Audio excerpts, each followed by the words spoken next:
Kenapa lu orang habis manggung kenapa lu judge tadi? Iya, langsung ngejudge. Apa tadi dia bilang apa? Dia bilang apa? Temponya. Nah, kenapa Orang orang judge? itu, Bang Aja ada rekamannya orang kamu itu tidur. karena sayang. Tapi kamu tidur, Bang. Ada rekaman di Bang Panji, sumpah. Pas Arif lu tidur. Gua ngeliat. Pas Arif. Bangun-bangun, tidur bang. bangun-bangun mau komentarin. Iya.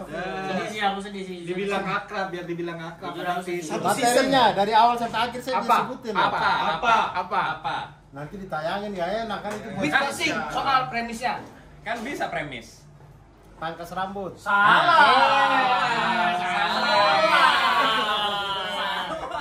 No. Rambutnya disisirin. Orang sering nanya, Bang Panji lagi di New York apa lagi di Jakarta nih? Hah, tidak dua-duanya. Lagi di Samarinda. Kok bisa? Ah, itulah. Selamat datang di .id Weekly Vlog.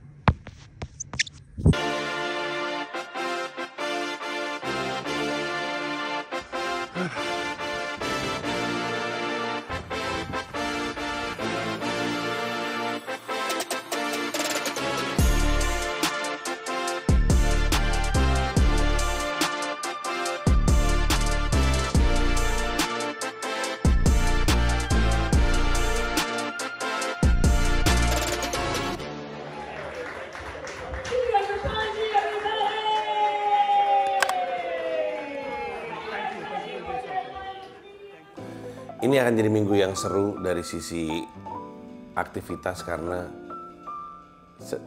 technically speaking di minggu ini gue ke 4 kota. New York, atau gue berada di 4 kota. New York, Hong Kong, Manila, Samarinda, Jakarta. Dalam waktu 1 minggu. Tapi sebelum gue lanjut, gue mau terima kasih sama semua yang udah ngasih komentar yang baik-baik di video episode minggu lalu. Gue seneng nontonnya atau bacanya tepatnya, dan gue yakin Shira kalau baca, dan dia sering baca kolom komentar di YouTube gue kalau ada berkaitan sama dia, gue yakin dia juga seneng. Dan kadang-kadang dia kalau baca komentar yang bagus-bagus, yang baik-baik tentang dia dari lo, membantu dia punya mood yang menyenangkan. Kayak waktu dia bacain kolom komentar video waktu gue ngobrol sama dia atau gue di post sama dia, itu dia suka baca-bacain dan dia happy bacanya. Jadi terima kasih banyak atas komentar yang baik-baik. Banyak banget, ratusan, berapa? 400 mungkin ya. Itu komentar memuji Shira dan memuji Dipo. Jadi terima kasih banyak. Nah, sebenarnya gue di akhir episode minggu lalu bilang bahwa cerita itu belum selesai, berlanjut ke episode ini. Dan memang kurang lebihnya seperti itu karena keresahannya belum selesai. Bahkan mungkin sampai sekarang keresahannya masih belum usai. Di episode minggu lalu, pasca kejadian yang menimpa Shira, di hari waktu Rabu kalau gue nggak salah, itu kan guanya berusaha untuk hadir lebih banyak, lebih bikin Shira happy, makanya ada aktivitas piknik tuh di hari Minggunya. Di hari Seninnya, hari ini, ada aktivitas lagi yang didesain untuk membuat dia happy, terlebih karena di minggu ini, di episode ini, gue harus meninggalkan kembali keluarga gue untuk ke Jakarta, dan kali ini ninggalinnya cukup lama. Kayaknya total 5 minggu ninggalinnya. Walaupun mereka kemudian nyusul ke Jakarta karena udah summer break. Lalu di bulan Juli, Agustus mereka akan ada di Jakarta sebelum kembali lagi ke New York City karena Dipo itu mulai kuliah Agustus tanggal 20-an kalau gue nggak salah. Shira mulai masuk September mungkin tanggal 4, 5, 6, 7, gue nggak tahu. Kalau Shira masuk SMA tuh masuk SMA aja. Dia datang ke SMA-nya, dia masuk Francis Lewis kan, dia masuk SMA-nya. Terus udah dia cari tahu dia di kelas mana, terus aktivitas berjalan seperti biasa. Persis waktu dia pertama kali masuk Adrian Block IS25. Penonton Dota The Weekly Vlog mungkin ingat di episode berapa ya? Kayaknya episode awal deh, di bawah 50 deh. Kan ada video atau vlog yang menceritakan waktu Shira pertama kali masuk sekolah, dan juga Dipo pertama kali masuk sekolah. Udah ribet banget waktu itu.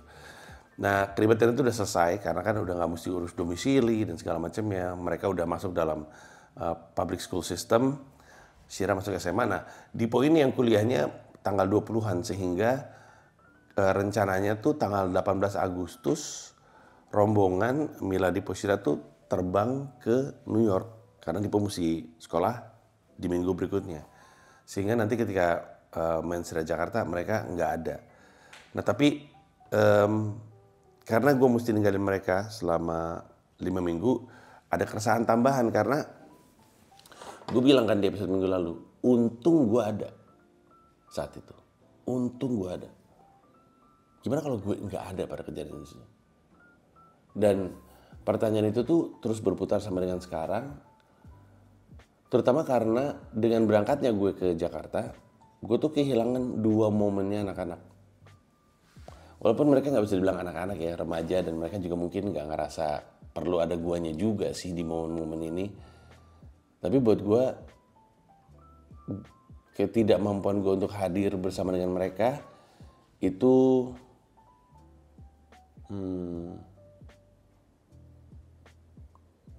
ya buat gue mengecewakan lah. Dan 2 momen itu untuk keduanya adalah prom dan graduation. Kalau prom oke lah ya, maksud gue ya kan kita orang tua kan nggak hadir di prom. Cuman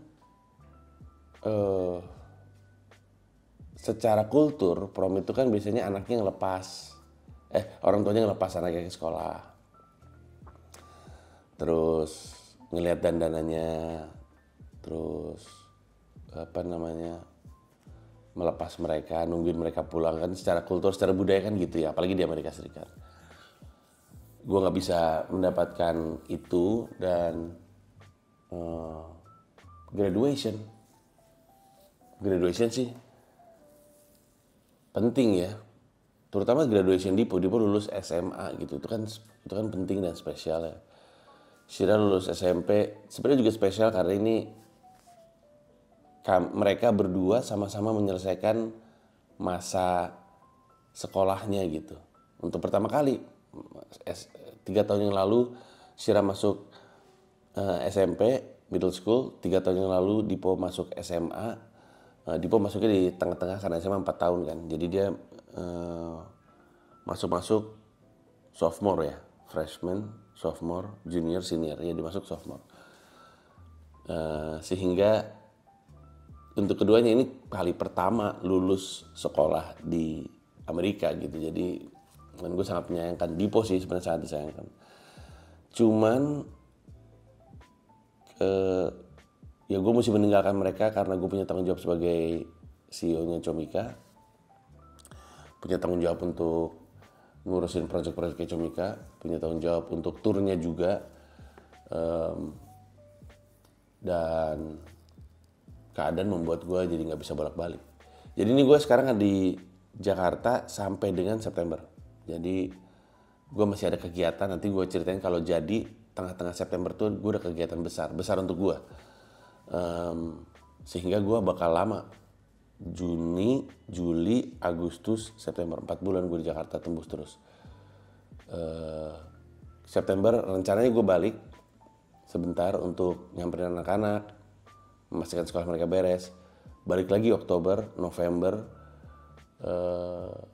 November mungkin balik sebentar doang, seminggu 2 minggu untuk ulang tahun Syira.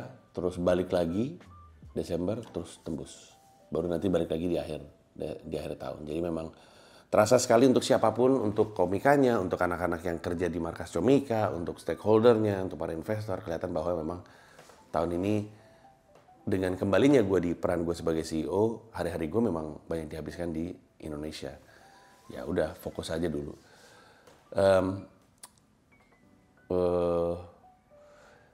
Cuman ya memang sangat disayangkan. Karena gue akhirnya dapat foto, dapat video soal promnya Syira, terus terima foto-fotonya, terus Syira sama dia bilang diajak dance sama cowok. Dia nggak cerita banyak sih, tiba-tiba dia ngirim video ke grup, "This is the best day of my life." of my life, kata dia gitu. Ya, gue mah happy aja, asal nggak mabok mah. Terus kayak dia bilang di grup, wah barusan ada yang muntah di deket speaker, kata gue. Masa prom anak SMA mabok sih? Gak tau lah. Cuman ya akhirnya yang ngedrop sama yang ngejemput si Mila sama Dipo. Ya, gue gak ikutan. Nah, kalau ditanya sedih atau enggak, sedih sebenarnya. Tapi gue kalau disuruh milih, kalau terpaksa harus milih, gue lebih mending ada di sana ketika ada hal buruk yang terjadi, ketimbang ada di sana untuk hal-hal baik gitu.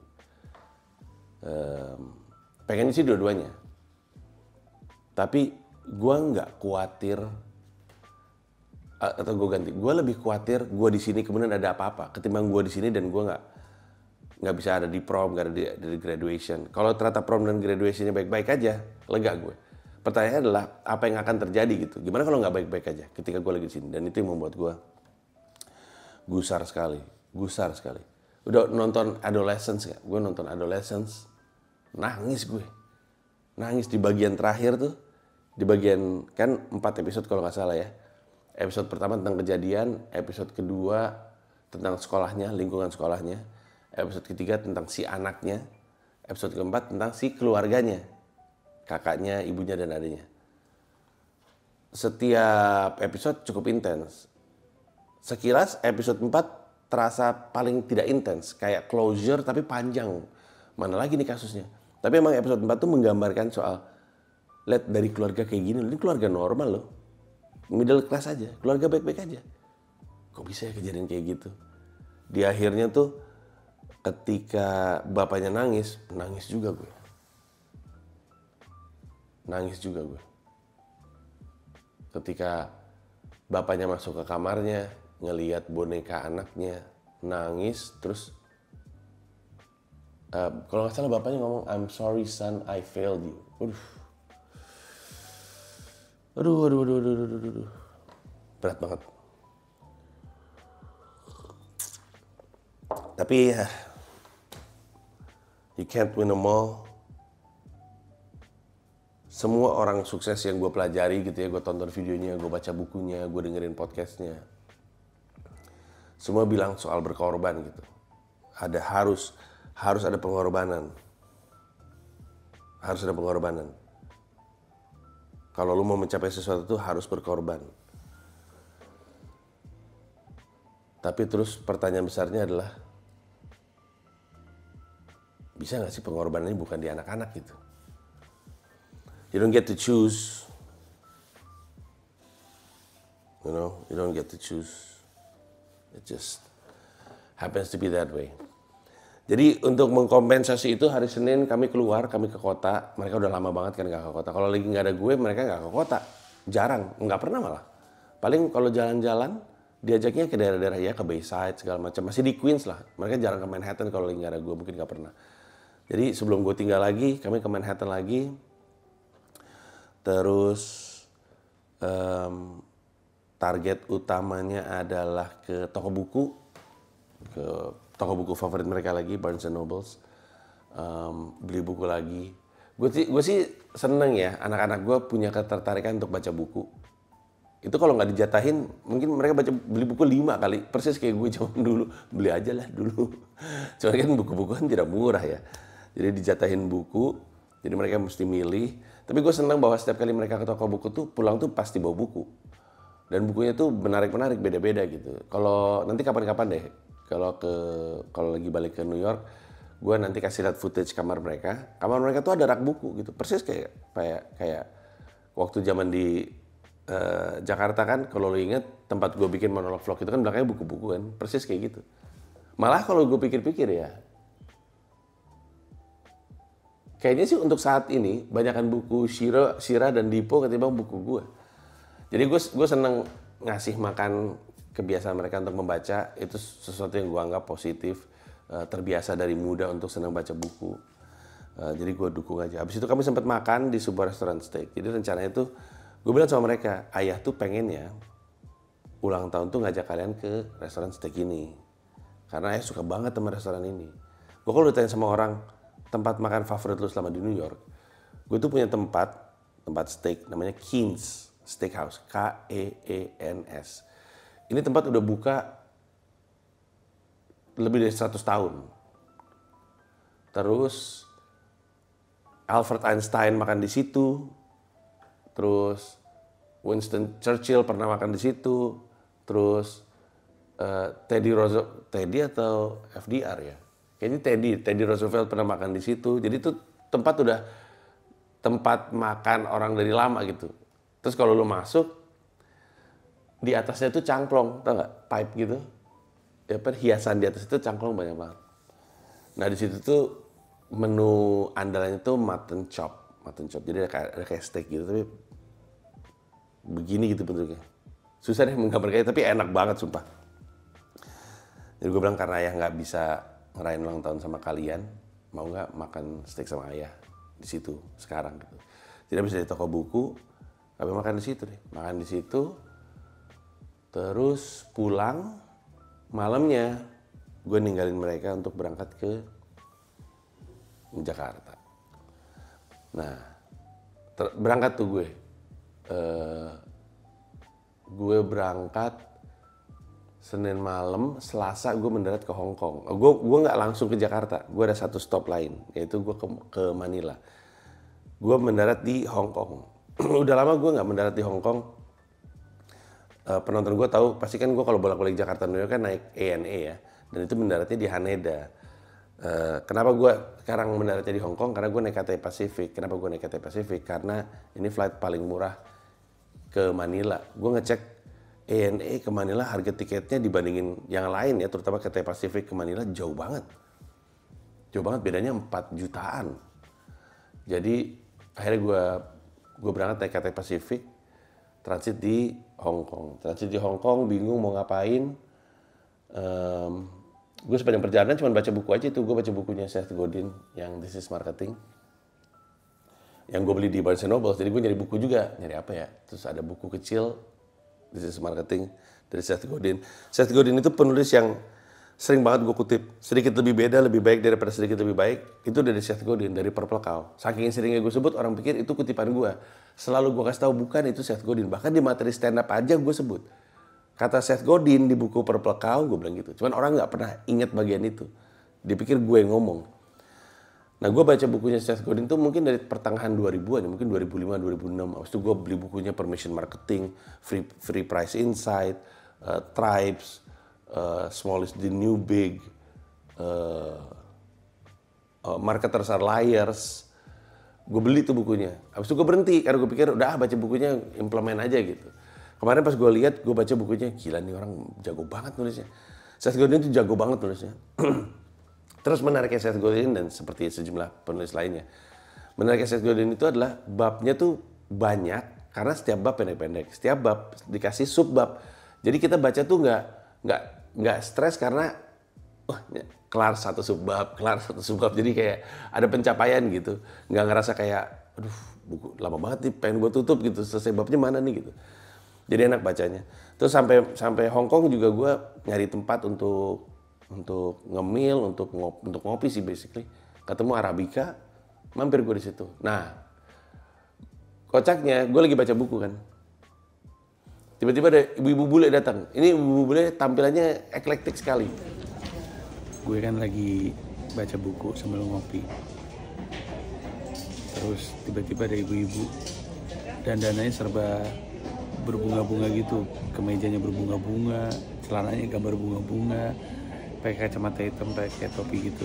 Terus nyamperin gue, tiba-tiba dia ngasih ini. Dia bilang, this is for you. Kayaknya dia banyak waktu luang terus nge-sketsa aja dia. Gak mirip sih, dan gak bagus juga, cuman ya lucu. Terus disamperin, excuse me. Saya tipis, excuse me. This is for you gitu. Mana ya, gue nggak ada sekarang. Gue taruh di buku gue di mana ya? Dia ngasih kertas segini, dia bikin sketsa gue. Ada komputasinya gue kasih lihat. Gambarnya emang seperti yang lo bisa lihat, gambarnya emang nggak bagus-bagus banget. Cuman dia tuh kayaknya nganggur gitu, ngapain ya gue gambar. Cuman nggak tahu kenapa yang di gambar gue, karena mungkin gue duduknya di pojok dalam gitu, jadi kayak sendirian, secluded, terus digambar aja deh. Terus kasih ke gue, this is for you. Kata gue lumayan juga tuh, bisa jadi apa namanya,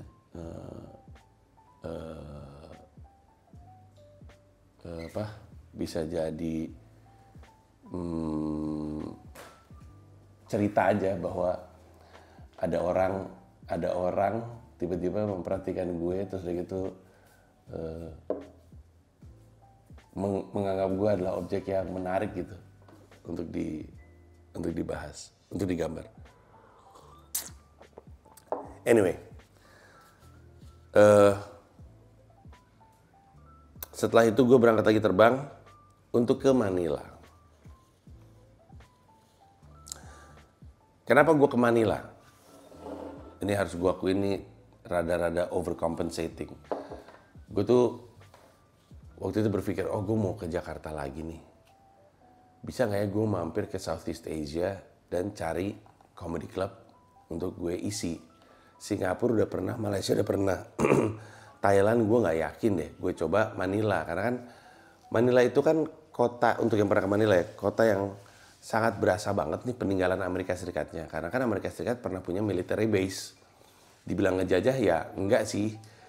Tapi meninggalkan kesan banget karena military base-nya Amerika di situ tuh didesain untuk membuat mereka punya jarak yang cukup strategis ke negara-negara Asia Tenggara karena mereka punya kepentingan. Ini zaman Perang Dunia II nih.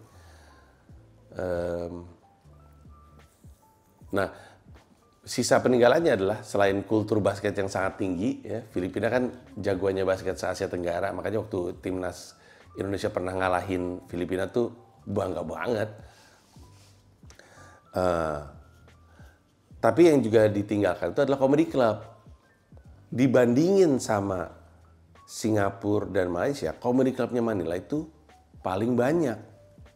Gue pikir, wah gue berangkatin aja deh. Dari lama soalnya beberapa tuh udah gue perhatiin gitu. Tapi anehnya cuman beberapa yang punya Instagram. Terus Instagramnya gue dem-demin. Terus ada beberapa punya Instagram udah lama nggak posting. Gue pikir udah tutup, tapi pas dilihat Yelp-nya masih baru. Terus ya gitulah. Terus gue pikir, ada banyak, masa sih gue nggak bisa stand up? Salah satu gitu. Berangkatlah gue ke sana kan, gue paksain. Singapura cuma punya satu sekarang yang proper. The Lemon Stand kalau nggak salah, yang gue pernah ngisi juga, ada di tadi weekly vlog. Kuala Lumpur cuma punya satu, Crack House. Tadinya dia punya, atau Crack House yang tutup ya, pokoknya ada dua. Satu tutup tuh gara-gara insiden orang ngaku komika tapi tiba-tiba menghina agama. Tahu nggak insidennya, tau nggak? Jadi ada perempuan pakai jilbab naik panggung nih, pas open mic. Namanya open mic kan siapapun bisa naik ya, manggung pas open mic. Tiba-tiba buka jilbab, tiba-tiba pakai baju super mini, terus ngomongnya udah mulai ngaco gitu. Akhirnya penghinaan agama kan hitungannya kan. Akhirnya ditutup tuh tempat, kasihan banget. Nah di Manila itu ada 4 apa 5 gitu. Kalau dihitung sama yang nggak jelas, dan gue bilang nggak jelas tuh nggak ada reviewnya, terus tempatnya kayak kecil dan kayak udah tutup. Itu mungkin ada 7 atau 8. Berangkatlah gue ke Manila. Ada satu comedy club, tempatnya itu gede, namanya Vice kalau gue nggak salah, Vice Comedy. Terus itu paling aktif tuh, gue DM, terus responnya kayaknya iya aja tuh, gimana gue lupa. Tapi pas gue kesana, pas gue nyampe sana, jadi dia tuh ada show. Nah intinya itu tempat ada show mulu tiap hari, tiap malam. Tapi pas gue nyampe sana, pas gue cek, ternyata hari itu tuh hari Rabu. Hari itu yang ada show adalah queer show gitu, show banci. Gue nggak tahu kenapa ya. Ini tolongin teman-teman di Manila mungkin bisa jelasin. Gue nggak tahu kenapa show komedi di Manila tuh banyak banget yang waria-wariaan gitu. Banyak banget, gue perhatiin kenapa waria-wariaan lagi gitu. Akhirnya gue mencoba untuk mencari kejelasan tempat ini dan segala macamnya, akhirnya nggak ada respon, nggak ada kejadian, nggak nemu tempat yang pas, akhirnya nggak bisa open mic. Udah nyampe Manila gue, Karena gue bete, cari-cari tempat, ketemulah sebuah tempat untuk nongkrong, gue pengen nongkrong. Masa nggak ngapa-ngapain udah nyampe Manila. Ada tempat namanya The Fun Roof kalau gue nggak salah, ada footage-nya. Jadi nggak jauh dari tempat gue nginep, cuma jalan kaki berapa menit doang. Itu ada kayak bar gitu, posisinya di rooftop. Terus isinya semua permainan-permainan, ada mini golf, ada batting cage, ada, tau nggak permainan yang gini-gini, yang permainan refleks, gitu, ada itu. Terus gitu ada curling, terus udah gitu ada, pokoknya banyak lah. Jadi itu sebenarnya bar basically, tapi kayak mungkin nggak klub juga ya. Ada area tertutupnya tuh, orang bisa joget-joget, ada DJ-nya juga, DJ-nya juga oke. Tapi ya udah akhirnya di situ aja deh, udah sampai akhirnya selesai, pulang balik. Besoknya hari Kamis gue terbang ke Jakarta. Hari Jumat gue berangkat ke Samarinda. Jumat terbang ke Samarinda. Berangkat ke Samarinda, nyampe Samarinda malam. Gue berangkat sama asisten gue Lia. Nyampe sana, nyampe hotel, kelaparan gue. Karena gue baru pertama kali terbang langsung ke Samarinda by the way. Biasanya gue ke Balikpapan terus jalan darat ke Samarinda. Ini akhirnya terbang ke Samarinda, ternyata dari Samarinda ke kotanya cukup jauh, jaraknya sejam. Terus udah gitu, nyampe hotel lapar, hotelnya nempel sama mall. Gue tadi bilang sama Lia, Li, ada mall tuh kita cari makan aja. Pas gue mau nyamperin, lihat, wah ada ramen nih. Pas banget mau masuk ke ramen, disamperin sama panitia lari 2 orang. Mas Panji mau makan? Iya. Udah kami siapin di atas. Oh, nggak ada yang bilang apa-apa. Ya udahlah kita ikut ke atas, ternyata dikasih makan mewah cuy. Jadi di atas hotelnya gitu ada kayak restoran steak gitu, mewah banget. Terus gue disuruh milih, Mas mau milih apa? Terus gue buka gitu, apa ya bingung. Emang lapar gue, tapi gue bingung. Terus si orangnya bilang, mau nggak pesan tomahawk, nanti chef kita masak di depan Mas Panji. Bagus untuk Dota di Weekly Vlog kata gue. Ya udah, akhirnya dibikinin. Pas kejadian malah gue lupa untuk bikin footage. Orangnya bikin pakai api gitu. Brrr. Wah api kata gue. Cuman akhirnya gue sempat bikin video untuk memperkenalkan si mas-mas yang masak. Karena ternyata chefnya penonton YouTube saya. Ini footage-nya.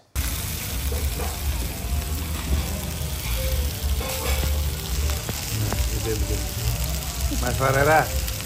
Nah itu dia orangnya. Lumayan masuk YouTube. Makasih untuk yang ingat banget yang video yang 5 menit. Yang mengubah hidup. Iya betul, itu yang paling mengesan. Saya praktekin terus. Terima kasih banyak, Mas. Makasih banyak. Sama-sama. Sudah menginspirasi banyak orang. Aduh, makasih banyak. Pasti sudah. Mari. Ya, Bu.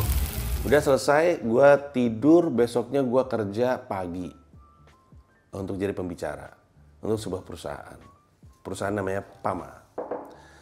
Pama ini manggil gue karena gue diminta untuk jadi pembicara untuk sebuah situasi yang terjadi di banyak sekali perusahaan. Gue bahkan cerita di atas panggung Pama ketika gue jadi pembicara. Pasca 2020, gue itu sering banget diundang jadi pembicara untuk ngomongin soal resiliency, unity in crisis.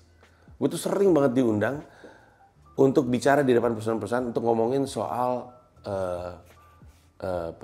persistensi, gimana caranya mengatasi atau menghadapi ketidakpastian. Itu sering banget. Baik itu karena pandemi ataupun karena krisis yang menimpa sejumlah kewirausahaan di Indonesia dan seperti yang lo tahu di seluruh dunia gitu. Nah, makanya di 2 episode yang lalu gue bilang bahwa sebenarnya semua perusahaan juga mengalami krisis kan. Dan untuk si Pama ini tema besarnya tuh adalah gimana caranya menghadapi ketidakpastian, berinovasi sebagai bagian dari kultur ketimbang keterpaksaan, gitu-gitulah pokoknya. Terus jadi gue mah seneng dikasih job pembicara kayak gitu karena gue kan seneng ngoceh. Gue bahkan ngomong kayak gini di depan. Saya dikasih waktu 1,5 jam. 1 jam ngomong, 1,5 jam tanya jawab. Cuman saya lebih sering interaksi, kata gue. Jadi kita ngomongnya 45 menit lagi tanya jawab ya gitu. Terus gue ngoceh. Lebih dari 1 jam. Pertanyaan jadi cuma 3 malah. Setelah itu terbang langsung balik ke Jakarta dan gue udah mulai ngerasa gak enak badan di situ tuh. Waktu mau terbang balik ke Jakarta dari Samarinda, gue udah mulai ngerasa gak enak badan. Gue minta tolong Li cariin tempat yang gue bisa minum teh gitu. Terus dapat kafe gitu, minum teh di situ. Terus gue beli tolak angin, tehnya gue kasih tolak angin. Terus gue udah minum, nih perasaan gue udah, nih kayak bentar lagi gue pilek. Nyampe ke Jakarta, langsung meluncur ke Taman Ismail Marzuki, hari Sabtu tuh ya, langsung meluncur ke Taman Ismail Marzuki karena Barry William. Barry William punya spesial, yaitu berangkat sekarang. Nah, Barry William. Barry William ini adalah salah satu orang terawal di perusahaan Comika. Perusahaan Comika. Dia waktu itu karyawan bahkan. Pertama kali Barry masuk di Comika itu sebagai karyawan. Dia adalah karyawannya Comika ID. Iya, karyawannya kita tapi urusan Comika ID. Untuk ngebantuin akuisisi. Nah, sebelumnya gue sama Barry udah kerja cukup lama. Karena Barry itu adalah opener gue. Jadi Barry itu pertama kali gue lihat waktu dia di show-nya Ernest. Yaitu Illucinati. Ernest waktu itu bikin show, special show, pakai jas gitu. Terus semua openernya Cina. Ada Dwika Putra, ada Barry William, ada Lian Lin, ada, satu lagi siapa nih cewek nih? Gue lupa, lucu banget. Nah, tapi gue tuh sangat impressed sama Barry William, sangat impressed. Gue ngerasa, bahkan pada masa itu, gue ngerasa Barry itu unik sekali. Pendekatannya unik sekali. Cina tapi nggak kayak Cina gitu. Maksudnya topiknya nggak ngomongin Cina-Cinaan. Karena kadang-kadang kalau misalnya lu ketemu komika turunan Tionghoa, yang dia ngomongin soal kultur menjadi orang Cina gitu. Barry enggak. Kisah Cina itu nggak keluar justru. Dan itu yang membuat dia unik. Cara ngomongnya aja udah genuinely himself gitu. Orang kan kalau stand up pertama kali tuh gayanya mirip siapa. Terus cara ngomongnya gue bingung ya gitu, kayak gitu-gitu.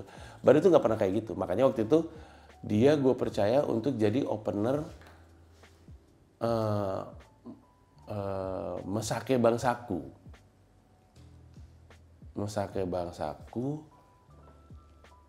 Kota Malang. Mesake Bangsaku Kota Malang. Lucu tuh. Mesake Bangsaku Kota Malang. Opener yang gue bawa dia, opener lokalnya Abdur Arsyad. Jadi mereka udah satu panggung di tahun 2013 kalau gue nggak salah ya. Benar nggak ya 2013? Iya 2013. Sekarang mereka bikin konten bareng. Sekarang mereka satu manajemen dan bikin konten berbaur bareng. Gila, perjalanan persahabatan mereka panjang banget. Terus sejak itu Barry gue pakai terus karena gue suka stand up-nya. Terus waktu gue world tour, dia jadi opener world tour Shanghai, Beijing, sama Tokyo kalau gue nggak salah. Udah dengan persona anak motor, udah. Terus kelar itu dia bantuin Comika. Terus akhirnya dari kerja untuk Comika dia jadi talent Comika dan waktu kan gue megang Comika tuh kan tahun 2019 tuh gue megang Comika 2019 lalu 2020 awal di bulan Januari akhir kalau gue nggak salah dia bikin spesialnya pertama yaitu personal branding. nama spesialnya kayak nama seminar ya, personal branding, tapi dia ngomongin soal personal brandnya dia. Salah satu beat paling legend dari atau setidaknya beat yang paling gue inget lah ya. Salah satu beat yang paling gue inget dari si personal branding itu adalah soal terapis lincah. Lucu banget itu. Gue inget itu dilakukan di Ketawa Comedy Club itu tahun 2020 ya. Jadi Comika Comedy Club itu belum ada.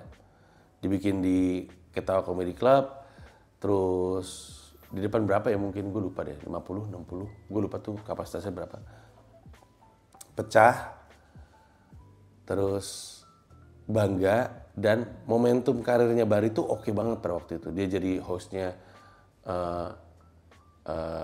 UFC dulu, Comika punya acara Ultimate Funny Comika. Dia hostnya, Terus udah gitu momentum karirnya lagi oke lah, ketabrak sama pandemi. Habis itu momentumnya hilang, terus arah karirnya, bukan arah karirnya, karir stand up-nya sempat terhenti. Bukan terhenti ya. Ya disampingkan dulu lah. Karena semua serba susah, bukan cuma susah untuk nyari job, tapi untuk dia susah juga karena ada urusan hati, dia tuh jadi naik motor kemana-mana. Nah dari masa itu, dia baru 5 tahun kemudian bikin spesial di tahun 2025. Panjang tuh, di saat talent-talent lain udah pada bikin spesial, Brata bikin, semua talent-talent di Comikan ya, Brata bikin spesial, Abdur bikin spesial, Ifah bikin spesial, Awe bikin spesial, David bikin spesial. Semua Bonar bikin spesial, gua terutama bikin spesial. Semua pada bikin spesial, Rin bikin spesial. Semua pada bikin spesial, Bari belum juga tuh. Pada akhirnya alasan kenapa Bari nggak kunjung bikin spesial, patah hati yang kemudian membuat dia jadi lebih sering naik motor, itulah yang ditumpahin di Berangkat Sekarang. Nah Berangkat Sekarang pada akhirnya lebih dari sekedar pertunjukan spesial, disepakati sama kami semua para talent untuk jadi IP yang kita kembangin bareng-bareng. Karena konsep di balik Berangkat Sekarang itu menarik sekali. Berangkat Sekarang itu adalah pertunjukan tentang melawan ketakutan. Bari itu di spesialnya itu ngomongin 3 buah ketakutan. Ketakutan akan karir stand up-nya, ketakutan akan pernikahan, ketakutan akan keimanan. Ini semuanya dalam banget. Ini semuanya orang seumuran dia banget. Orang kan banyak kekhawatiran soal, aduh karir gue gimana ya? Aduh gue umur segini belum kawin. Aduh gimana kalau dia bukan orang yang tepat? Aduh gimana kalau misalnya gue nikah ternyata cerai? Aduh gimana kalau gitu-gitulah. Satu lagi soal keimanan, makin dewasa kan makin keimanan itu jadi sesuatu yang jadi bukan keresahan ya, jadi makin kita pikirin. Nah itu yang muncul. Jadi gue ada di situ waktu beatnya ngomongin soal terapis lincah. Lalu gue ada di situ ketika dia ngomongin soal hidayah. Coba bayangin, dari terapis lincah ke hidayah gitu. Kesediaan Bari untuk membuka dirinya sendiri di depan semua orang yang gue anggap heroik. Pertunjukannya dilakukan di teater kecil Jakarta, di Taman Ismail Marzuki. Terus, lucu, itu tiket sold out kan, pertunjukan Bari sold out. Tapi pas hari H itu lu bisa ngelihat kursinya kenapa pada bolong-bolong ya. Terus Bari masuk. Ya, acara dibuka dengan sejumlah opener. Pertama Tanca, dia komika dari Stand Up Indo Bekasi, komunitasnya Bari ngangkat talent dari komunitasnya, yang kerjanya sebagai supir odong-odong. Lucu tuh.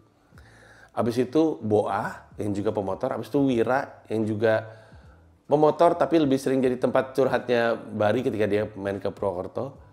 Terus ada Arif Alfiansyah, satu angkatannya Bari. Setelah mereka semua baru Bari masuk. Nah Bari masuk, dia ngomong, terus dia ngomong gini, ini gue bikin acara tuh nabrak sama acaranya Vindes. Bahkan Volley yang The Komika versus The Musician. Dia bilang ini jangan-jangan bolong-bolong nih abis beli tiket gue memutuskan untuk nonton itu. Terus Bari bilang, gue juga pengen juga nonton. Gue lupa kata-kata persis seperti apa. Dia bilang, sebenarnya gue juga pengen nonton. Ya gue ngerti sih, gue juga pengen nonton. Apa kita nonton aja sekarang? Di belakang tuh ada giant screen-nya nampilin Vin. Yes, komik itu yang goblok. Ayo. Ya jangan dikasih kabel. Ayo, masuk. Set.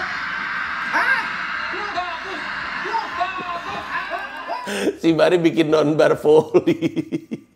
Akhirnya semua orang, wah anjing gila, gak kepikiran banget. Terus Bari duduk nonton volley. Terus di komentar, wah bagus gitu. Terus yang penontonnya ketawa-ketawa, orang gila deh. Tapi kan itu kan, bayangin komika lain tuh mungkin insecure gitu. Ya bete gue, acara gue ketabrak sama Vindes begitu, mungkin bete. Tapi Bari memutuskan untuk berdamai dan menertawakan aja. Ya udahlah, gue juga nonton. Tapi cuma sebentar, terus dia balik lagi ke pertunjukannya lucu banget. Dia punya beat yang kalau dipikir dalam banget, kayak soal dia ada satu ngomongin soal alasan dia putus, terus ketakutan soal pernikahan. Itu kalau kita cermati itu dalam banget. Beat soal agama juga dalam banget. Gue nggak tahu seberapa besar ya gue mesti ngebuka informasi, tapi dia tuh ngomongin soal kenapa kok jalan gue menuju Islam tuh kok mulus banget, kata dia. Jadi dia ngomongin momen-momen yang membuat kok mulus banget gitu. Nah, di tengah-tengah semua itu, di tengah-tengah topik-topik yang berat sebenarnya, Bari tuh nyelipin jok-jok yang gampang banget dikunyah. Emang harusnya kalau topiknya sebenarnya berat ya, penghantarannya itu sebenarnya sebaiknya mudah gitu. Jadi ada beat soal yang lucu-lucu kayak dandanan boah ketika naik motor. Ada juga beat-beat soal yang dibilang kenapa ustadz semua yang motoran ya gitu. Dia ada kalimat gini kalau lebih. Gue tahu sih kadang-kadang keimanan tuh masuk dari hal-hal yang kita tidak duga. Tapi kenapa harus dari hal-hal yang gue cintai sih gitu ya. Itu motor gitu. Karena akhirnya dia tuh jadi kayak, aduh lucu banget ya beatnya. Pokoknya dia jadi kayak yang memimpin ustadz gitu. Ustadz-ustadz yang motor tuh dia yang memimpin. Dia memimpin ustadz ke jalan yang benar, kata dia. Lucu banget dah, lu usah nonton dah.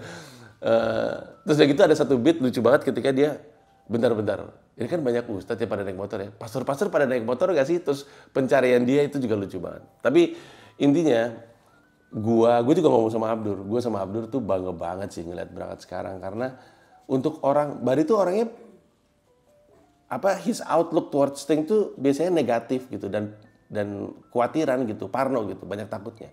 Jadi untuk orang yang banyak parno dan banyak khawatirnya, untuk akhirnya bisa bikin pertunjukan seperti itu, itulah yang heroik dari Bari.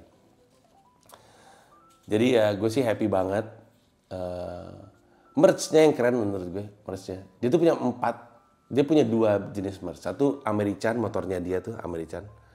Satu lagi ada seri berangkat sekarang, ada 3. Jadi ada kayak berangkat sekarang takut hujan, berangkat sekarang takut apa, berangkat sekarang takut apa. Dan pada akhirnya harapannya adalah orang yang terpapar sama berangkat sekarang itu terpapar sama gagasan bahwa iya gue tahu lu kadang kan takut tapi berangkat aja dulu deh. Iya gue tahu lu kadang ragu tapi berangkat aja sekarang. Karena resiko untuk nggak berangkat sekarang lebih bahaya, lebih menakutkan daripada ketakutan yang membuat lu nggak berangkat. Gitu kan lebihnya. Menurut gue itu secara konsep bisa dirasakan sama semua orang. Semua orang tuh butuh untuk diajak, yaudah deh berangkat sekarang. Kadang-kadang lu berpikir, udah hubungan udah 8 tahun, kapan kawin ya? Berangkat aja sekarang. Aduh karir gue gini-gini aja, pengen deh gue pindah ke tempat lain, tapi takut, ntar kalau misalnya gak oke gimana? Udah berangkat aja sekarang. Aduh gue selama ini pengen S2 deh, tapi gimana ya? Berangkat aja sekarang. Ada kayak filmnya Jim Carrey tau gak? Yes Man kalau gak salah. Kadang-kadang kita kaget betapa banyak pintu-pintu yang tadinya gak akan kebuka, jadi kebuka ketika kita bilang, iya, gue jalanin aja. Dan itu kurang lebihnya yang diungkap sama Bari. Bener deh, gue rasa banyak banget orang yang akan terwakilkan keresahannya dari nonton Bari. Walaupun Bari lagi ngomongin soal hidupnya dia, tapi kita tuh bisa ngelihat, wah keren banget ya. Waduh, ada telepon masuk. Bentar.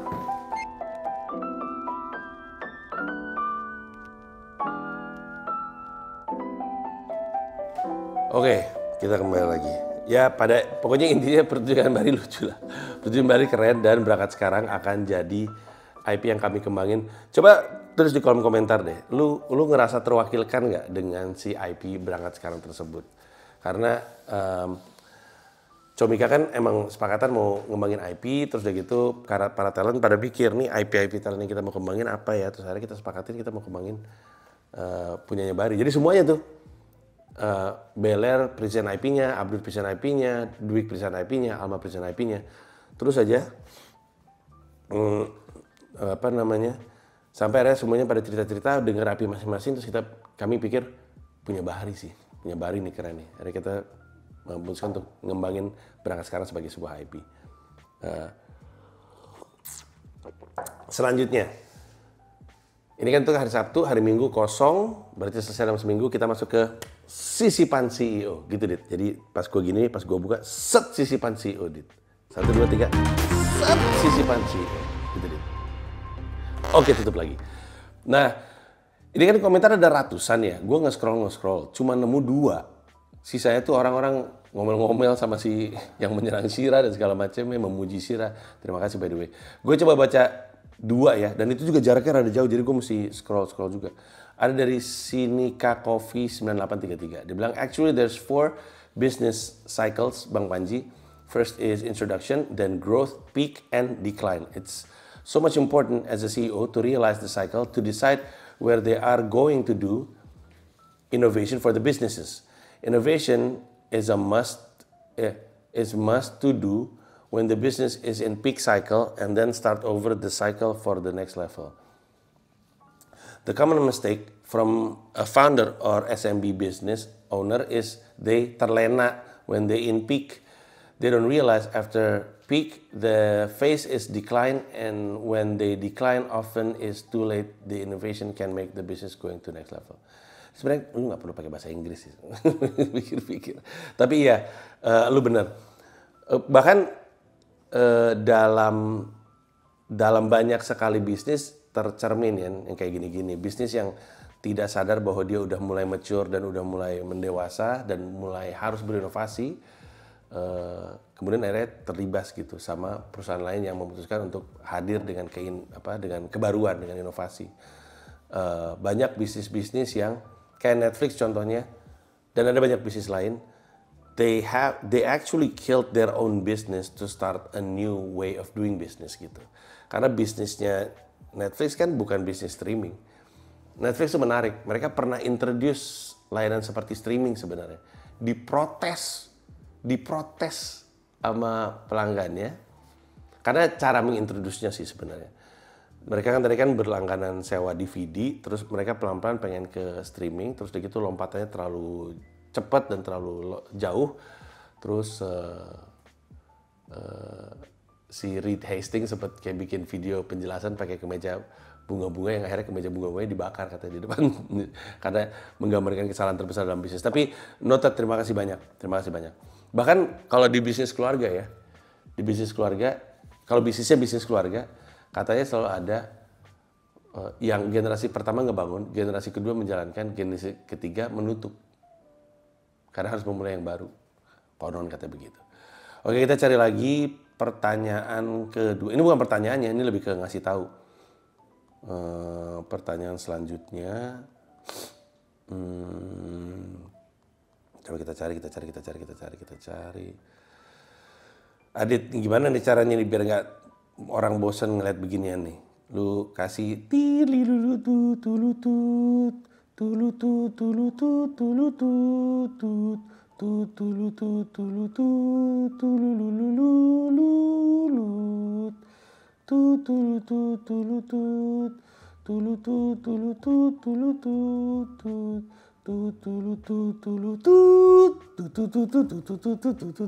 ketemu. Lagu selesai ketemu. Dari Farcode-ID. Terkait industri komika, gue berharap nantinya layanan itu bisa ada seperti satu pintu. Sebagai penikmat rasanya malas ada banyak pilihan.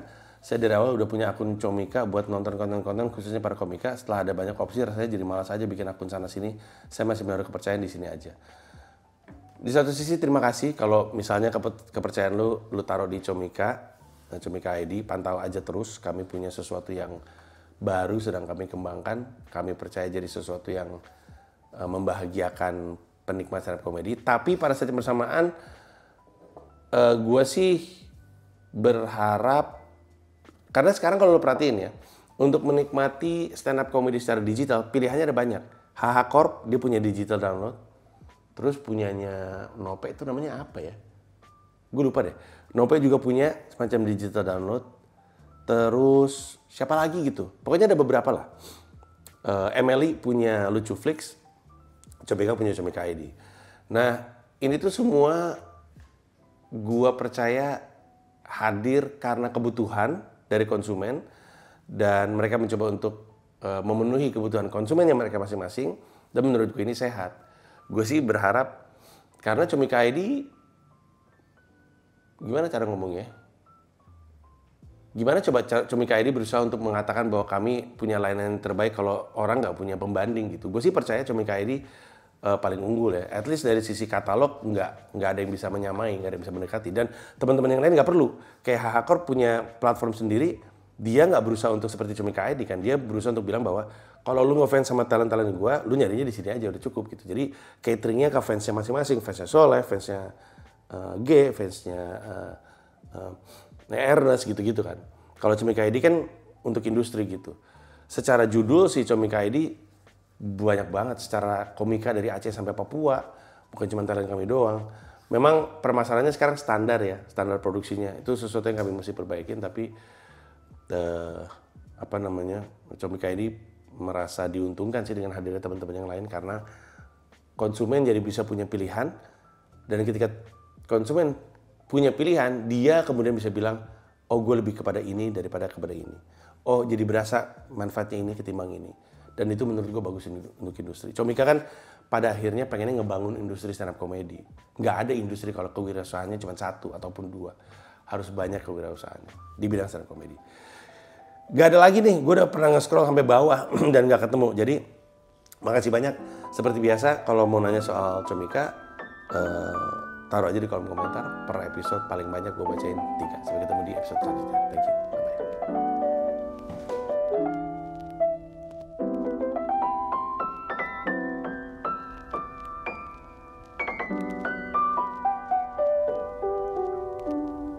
Terus operasi tuh.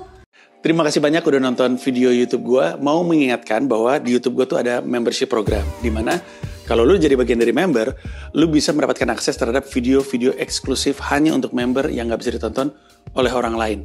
Ada 3 level, paling murah adalah 1 paham Rp30.000 sebulan, kemudian 1 rasa Rp125.000 sebulan, lalu 1 jiwa Rp1,5 juta sebulan. Masing-masing ada manfaatnya sendiri, lu bisa cek di YouTube gue, tapi yang pasti dari level 1 paham, yang paling murah, lu bisa nontonin video-video gue stand up di New York, lu bisa nontonin konten Sila, di mana gue beropini politik, dan lu bisa dengerin siniar Hiduplah Indonesia Maya. Terima kasih banyak. Ada mamat.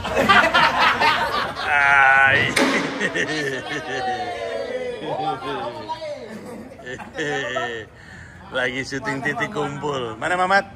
Mana Mamat? Ada lagi syuting titik kumpul. Ada Abdur. Ada Mamat.